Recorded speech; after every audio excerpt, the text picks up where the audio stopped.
देखो बच्चों, एनसीईआरटी में पेज नंबर 126 का क्वेश्चन 3 हमारा न्यूमेरिकल है।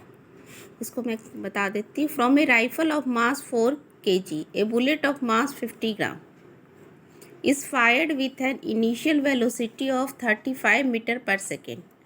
Calculate the initial required velocity of the rifle. ठीक है, तो इस तरह के जो भी क्वेश्चन इसमें कह रहा है, एक राइफल है और एक बुलेट है जिसका मास दिया हुआ है। जब शुरू में दोनों से बंदूक से गोली छोड़ी जाती है तो ठीक है ना, तो उसकी वेलोसिटी दे रखी 35 मीटर पर second. Calculate the required velocity of the rifle. तो राइफल की वेलोसिटी उस समय क्या होगी? तो स्टार्टिंग में जब हम गोली और बंदूक लेते हैं तो उस समय दोनों चीज़ रुकी हुई है, और बाद में यहाँ पे जो वेलोसिटी दे रखा है वो बुलेट की वेलोसिटी दे रखी है 35 मीटर पर सेकेंड। जब बंदूक से गोली निकलती है तो उसकी वेलोसिटी दे रखी है, तो गोली आगे जाएगी और उस कंडीशन में बंदूक हमारे पीछे जाएगी, तो वो वेलोसिटी निकालना है। तो according to law of conservation of momentum, यहाँ पे मोमेंटम वाला फॉर्मूला सबसे पहले हम लिखेंगे m1u1 plus m2u2 equal to m1v1 plus m2v2। अब यहाँ पे बिल्कुल आसान तरीका है इसको। हमारे पास दो ऑब्जेक्ट है, पहले हम ऑब्जेक्ट के नाम लिखेंगे। एक तरफ हम लिखेंगे बुलेट, ठीक है, और दूसरी तरफ हम लिखेंगे राइफल। अब बुलेट के लिए अगर हम m1 ले रहे हैं तो राइफल के लिए क्या लेंगे? m2। अब बुलेट का दे रखा है क्वेश्चन में बुलेट ऑफ मास 50 ग्राम, तो बुलेट क्या क्या दे रखा है? 50 ग्राम। राइफल का दे रखा है rifle of the mass 4 gram 4 kg, तो यहाँ पे क्या लिखेंगे बच्चों? 4 kg। ये ग्राम है, ये केजी है। ऐसा यूनिट मास की क्या होती है? केजी होती है। तो ग्राम को हम केजी में कन्वर्ट करेंगे तो 50 अपॉन में 1000, तो हमारा क्या आ गया? 0.05 kg। ठीक है, अब बताई थी तुम्हें स्टार्टिंग में गोली और बंदूक दोनों चीज़ रुकी हुई है, तो U1 इसके लिए हो गया स्टार्टिंग का, तो इसके लिए U2 हो गया स्टार्टिंग का। स्टार्टिंग की वेलोसिटी को U से दिखाते हैं बच्चों। इनिशियल वेलोसिटी U है, तो इसके लिए U1 लिया, तो इसके लिए क्या लेंगे? U2 लेंगे। तो ये भी 0, U1 भी 0 और U2 भी 0 है। अब बुलेट के लिए V1 क्वेश्चन में क्या दे रखा है? V1 दे रखा है ना यहाँ पे 35 मीटर पर सेकेंड। जब वो चलती है तो उसकी स्टार्टिंग की जो वेलोसिटी दे रखी है यहाँ पे 35 मीटर पर सेकेंड। ऐसा यूनिट मीटर पर सेकेंड होती है वेलोसिटी की, तो इसीलिए यहाँ पे मीटर पर सेकेंड में है, तो यूनिट चेंज करने की नीड नहीं है। क्या निकालना है? Required velocity of the rifle. Rifle की वेलोसिटी निकालनी, यानी V2 हमें निकालना है।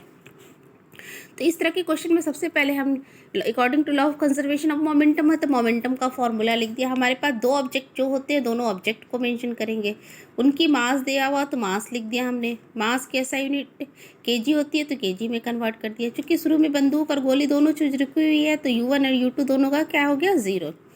रिक्वायर्ड वेलोसिटी बुलेट का दे रखा है और किसका निकालना? हमें राइफल का निकालना। अब बिल्कुल आसान है, फॉर्मूला लिखो m1u1 प्लस m2u2। अब इसमें पुट करो value m1u1 m1v1 plus m2v2। अब वैल्यू पुट करना है। m1 की जगह हम क्या लिखेंगे? 0.05, u1 की जगह 0, प्लस m2 की जगह 4 और u2 की जगह क्या लिखेंगे? 0। यूनिट को भी मैं एक बार स्किप कर रही हूँ, यूनिट हम लास्ट में सीधे लगा देंगे। ठीक है, इक्वल टू m1 की जगह फिर से क्या लिखेंगे? 0.05। अब v1 क्या है हमारा? 35। बस वैल्यू पुट करती जानी है। हमारे पास सब कुछ दिया हुआ 4, उन्हें V2 दिया हुआ नहीं है, तो V2 की जगह हमने V2 लिख दिया, क्योंकि V2 हमें निकालना है। ठीक है, आया समझ में? यहाँ से जो ये हमारे ये है, इससे हम केवल वैल्यू पुट कर दिए। अब किसी वैल्यू को 0 से गुना करेंगे तो 0 आएगा, तो यहाँ पे दोनों 0 हो गया। 0 0 को आपस में ऐड किया तो 0, तो ये वैल्यू हमारी इसलिए क्या हो गई? 0। इक्वल टू 0.05 को 35 से जब हम मल्टीप्लाई करेंगे तो 1.75 आ जाएगा। ठीक है, प्लस 4v2। ठीक है, अब इस वैल्यू को इधर ले जाएंगे तो ये माइनस में आ गया, माइनस 1.75 इक्वल टू 4v2।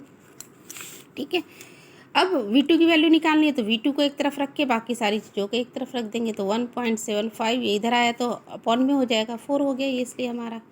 अब इसको डिवाइड करेंगे आपस में तो हमारा आ जाएगा -0.43। माइनस का sign minus as it is रह गया। अब हम जानते हैं वेलोसिटी की एसआई यूनिट क्या होती है, मीटर पर सेकेंड, तो लास्ट में मीटर पर सेकेंड लगा देंगे क्योंकि सारी एसआई यूनिट में है, तो इसलिए हमारा जो आंसर V2 का आएगा वो भी क्या आएगा, हमारा एसआई यूनिट में आएगा।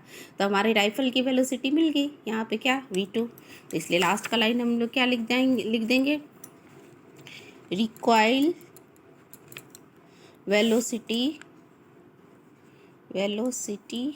Of rifle equal to -0.43 meter पर सेकेंड। ठीक है, हो गया, बिल्कुल आसान सा है। इस तरह के जो भी न्यूमेरिकल्स हों, सबसे पहले हम according to law of conservation of momentum के होता है, तो मैंने फॉर्मूला लिख दिया। अब हमारे पास कौन से दो ऑब्जेक्ट है पहले उसको मेंशन कर देते हैं। तो यहाँ पे बुलेट और राइफल है तो उसको मेंशन कर दिया हमने। मास दिया हुआ है दोनों का, तो दोनों का मास लिख दिया। ये केजी में है, ये ग्राम में, तो केजी में कन्वर्ट कर दिया। अब शुरू में चूंकि बंदूक और गोली रुकी हुई है तो U1 U2 दोनों का क्या हो गया, 0 हो गया। इसके लिए हम सब कुछ M1 U1 V1 ले रहे हैं, तो इसके लिए सारे कुछ क्या ले रहे हैं, M2 U2 और V2 ले रहे हैं। ठीक है, अब यहाँ पे बुलेट का सब कुछ पता चल गया हमारा, M1 ये है, U1 ये है, V1 ये है। उसी तरह राइफल का सब कुछ पता चल गया, M2 ये है, U2 ये है, V2 ये है। अब according to law of conservation of momentum का फॉर्मूला लिख दिया हमने। ठीक है, फॉर्मूला लिखने के बाद M1 की जगह वैल्यू पुट कर दी, यहाँ से U1 की वैल्यू पुट कर दी, उसी तरह M2 की पुट कर दी, U2 की कर दी। 0 से जब करते हैं तो 0 हो गया वैल्यू यहाँ पे। उसी तरह इधर का भी सारी वैल्यू पुट कर दी। अब इसको इधर ले जाएंगे तो चूंकि माइनस साइन आ गया, तो -1.75 इक्वल टू 4V2। अब V2 निकल गया हमारा लास्ट में। V2 क्या है हमारा, किसकी वेलोसिटी है, राइफल की। तो लास्ट में हमने लिख दिया रिक्वायर्ड वेलोसिटी ऑफ राइफल हमारा निकल गया इतना मीटर पर सेकेंड, आंसर। ठीक है, ओके।